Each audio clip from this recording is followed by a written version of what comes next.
های گایز، به این ویدیو خیلی خوش اومدید. من علیرضا عبداللهی هستم و بازم میخوایم داخل کپکات یه ادیت رو 0 تا 100 یاد بگیریم. اول ویدیو رو با هم ببینیم. Bảo nhà vua, bảo danh vọng, bảo phù du, san mơ u. به نظرم ویدیو جالبی بود و میتونیم یه ادیت خیلی جدید، جالب و متفاوت رو برای خودمون بسازیم. بریم 0 تا 100 رو داخل کپکات یاد بگیریم.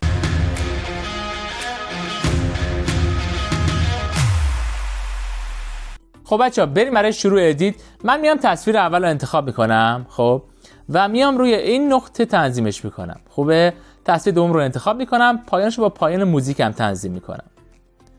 عالی. خب میام سراغ تصویر اول، ابتداش یه دونه کی فریم بهش میدم. میام روی این نقطه با دو انگشت زومش میکنم تا بیاد جلو. خوبه؟ به اندازه زوم خوبه.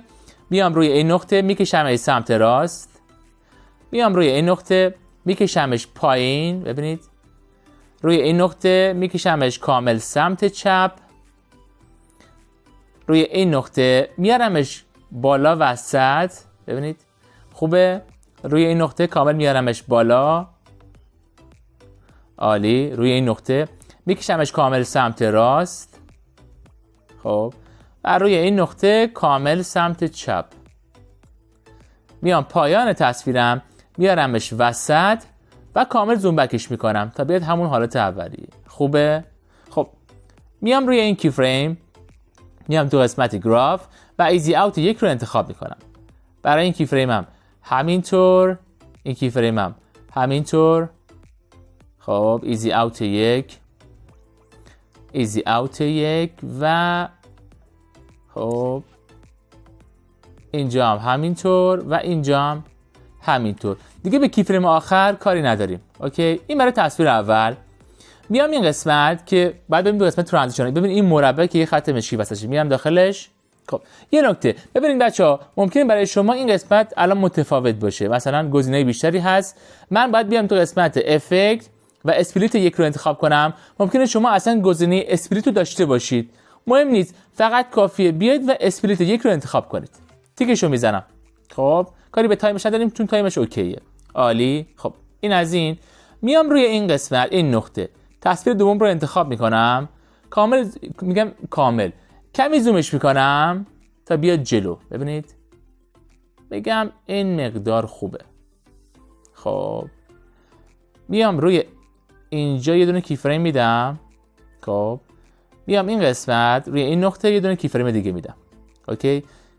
خب حالا میام اینجا بین دو تا کی فریم کمی بیشتر زومش میکنم. ببینید تا بیاد جلوتر.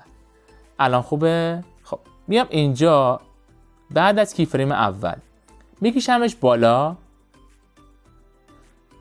میام روی این کی فریم میکشمش سمت چپ، سمت راست و بالا. ببینید سمت راست و بالا. خوبه؟ میام اینجا یه دونه کی فریم میدم. دوباره میام این کی فریم میانمش همون حالت اول. ببینید که وسط قرار بگیره. بیاد پایین تر. خب الان اوکی. خب دوباره میام اینجا میکشمش بالا.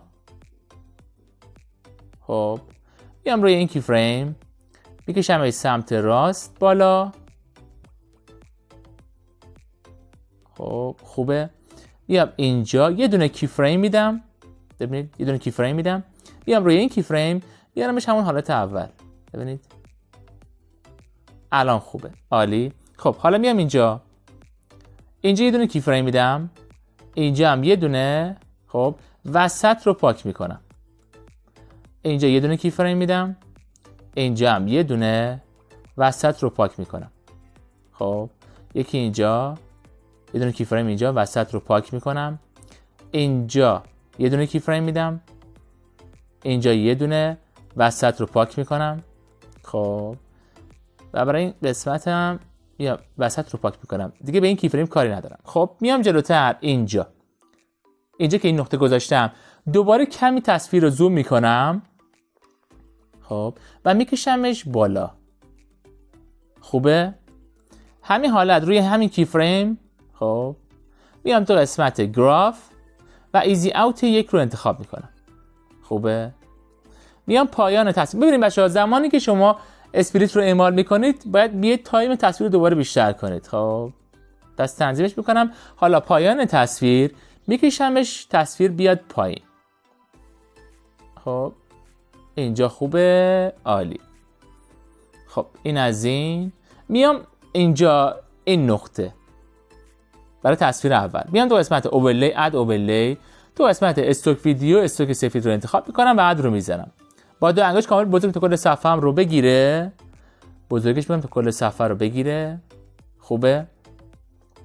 خب بیارمش این نقطه تنظیمش میکنم. ببینید اینجا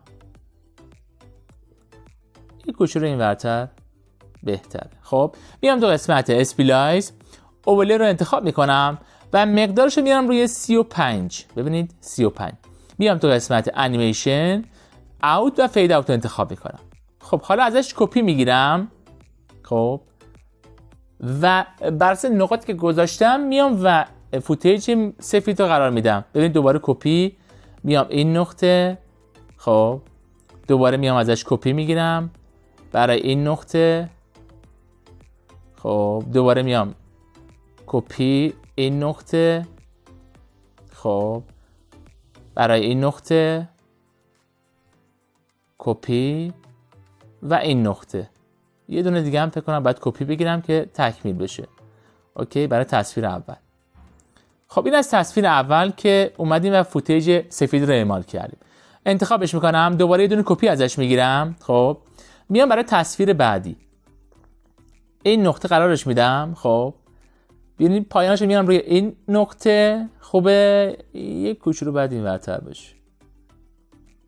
به نظرم الان خوبه. خب ازش دوباره یه دونه کپی میگیرم برای نقطه بعدی ابتدا. خب دوباره یه دونه کپی میگیرم و میام و بر اساس نقاطی که گذاشتم دوباره فوتیج سفید رو اعمال میکنم.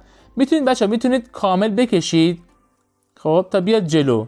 الان تایمش کمتره، تایمش 0.2 ثانیه است. میتونید مقدار تایمش رو بیشتر کنید، هر مقدار که خودتون میخواید. خب من میام اینم تنظیم میکنم. خب باز یه دونه کپی این قسمت. خب اینجا هم تنظیم میکنم، باز یه دونه کپی. اینم قسمت آخر. خوبه. خب بیام اینجا این کی فریم. اوکی میام تو قسمت افکت، ویدیو افکت. خب تو قسمت بیسیک شیک رو انتخاب میکنم و تیکش رو میزنم، کامل کوچیکش میکنم. خب ببینید میام تو قسمت ادجاست، اسپید رو کامل 0 میکنم و اینتنسیتی رو میام روی عدد 5. ببینید 5. حالا ازش کپی میگیرم و باز بر اساس نقاطی که گذاشتم اینو قرار میدم. ببینید یه کپی، میام اینجا، دوباره اینجا، اینجا.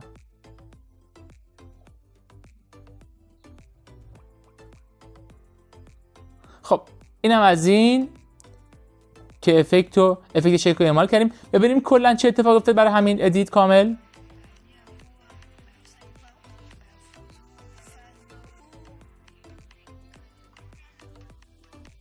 خب اینم از این ادیت جذاب، جدید و متفاوت. برید استفاده کنید و لذت ببرید. تا ویدیو بعدی، فعلا.